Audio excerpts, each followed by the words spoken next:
Alors, est-ce que tu te souviens du titre de ce livre? Je t'écoute, le titre c'est La vie au château. Eh oui. Alors, La vie au château.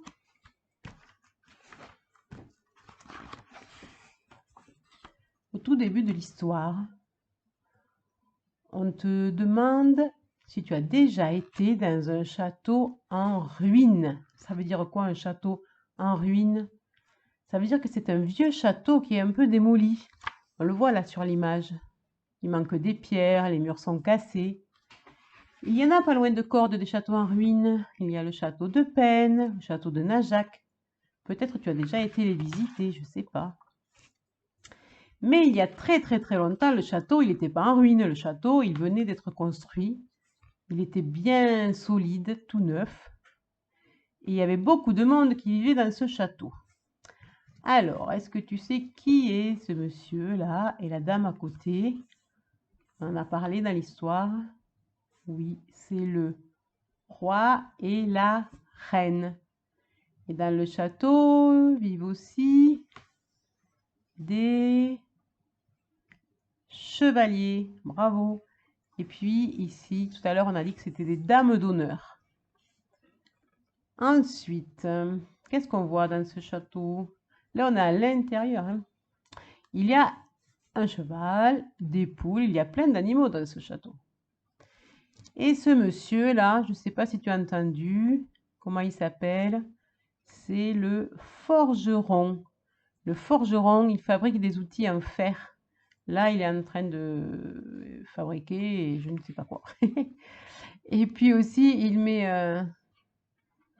peut-être les sabots au cheval.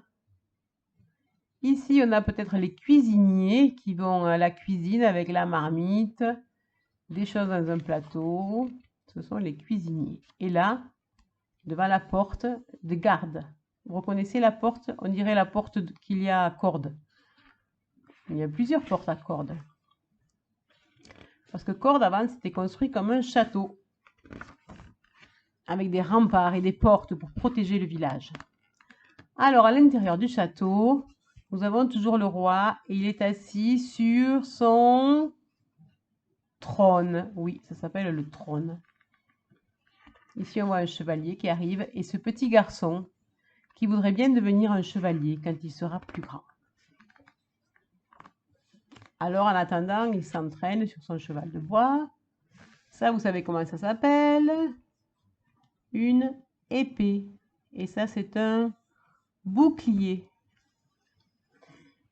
Et là, le petit garçon, il est en train d'aider le vrai chevalier à se préparer pour la bataille. Il est en train de lui mettre sur sa tête un casque. Et pour les chevaliers, on dit que c'est aussi un homme, le homme du chevalier. Et ce qui est derrière, là, je suis sûre que vous savez comment ça s'appelle. Ce sont des lances. Oui, des lances. Ensuite, qu'est-ce qu'on avait? Ah, le petit garçon, là, il a grandi. Il va bientôt devenir un vrai chevalier. Et dans le château, vous avez vu dans les tours, il y a des escaliers qui montent dans la tour. Ce sont des escaliers en colimaçon, parce qu'ils tournent comme ça, les escaliers en colimaçon. Voilà, le garçon est devenu assez grand et assez courageux. Et le roi, avec son épée, là, pose l'épée sur son épaule et il lui dit, maintenant tu es un chevalier. Voilà.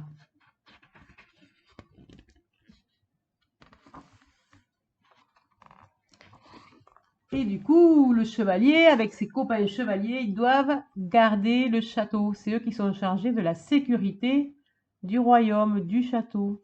Alors, dans ce château, qu'est-ce qu'on voit là-haut? On n'en a pas parlé encore. Ce sont des créneaux. Oui, il y en a qui les ont dessinés, les créneaux, ou qui les ont fait avec la pâte à modeler. Et il y a un chemin là-haut, en haut des murailles, là, en haut des remparts. Les gardes, ils se promènent pour surveiller les alentours. Ça s'appelle le chemin de ronde.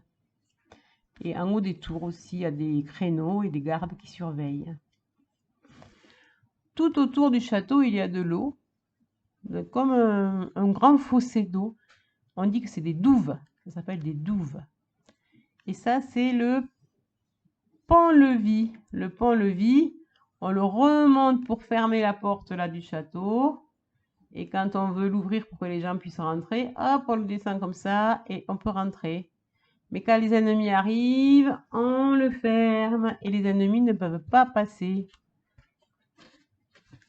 Alors, comment ils vont faire s'ils veulent rentrer quand même, les ennemis? On a vu en lisant le livre, ils prennent des échelles. Mais les chevaliers qui sont en haut, là, sur le chemin de ronde, ils poussent les échelles pour faire partir les ennemis. Et puis, avec les arcs et les flèches, hein, ils tirent des flèches avec les arcs. On appelle les bonhommes qui tirent des flèches, ce sont des archers. Ceux qui ont des arcs, des archers. Jusqu'à ce que l'ennemi se sauve. Et puis du coup, il faut fêter la victoire en faisant une fête, on peut dire aussi un banquet. Hein, à ce moment-là, au Moyen-Âge, les chevaliers, les rois et les reines, ils faisaient des banquets avec beaucoup de choses à manger sur la table, là. Et il y avait souvent un fou du roi ou un troubadour, un saltimbanque, qui faisait rire tout le monde.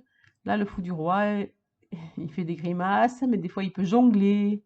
Quelquefois, il y a des troubadours qui viennent faire la musique. C'est la fête. Et puis, dans l'histoire, on nous parle des joutes le lendemain. On peut dire aussi des tournois. C'était une façon pour les chevaliers de s'entraîner. Le jeu, c'est de faire tomber l'autre chevalier de son cheval. Et celui qui gagne est applaudi, on lui donne un prix. Là, il a gagné la coupe. Voilà, bravo le chevalier. Et puis, la vie reprend son cours. Le roi donne des ordres. Et puis, les serviteurs font le ménage, les cuisiniers font la cuisine. Et les chevaliers, ben, ils jouent, ils font de la musique. Ils attendent une nouvelle bataille. Pour le moment, on n'a pas besoin d'eux, alors ils se reposent. Voilà, c'était comme ça au temps des chevaliers. Et là, on est revenu à maintenant quand le château il est en ruine. Il y a des enfants qui sont allés visiter ce château en ruine. Et est-ce que toi, tu aurais aimé vivre dans un château? Il y a écrit à la fin du livre. Bonne question. Voilà, j'espère que tu as retenu tous les mots de ce livre. On verra d'autres fois si tu te souviens de tout ça, des chevaliers, des châteaux, des créneaux, du pont-levis, des dames d'honneur et du fou du roi, tout ce qu'on a vu.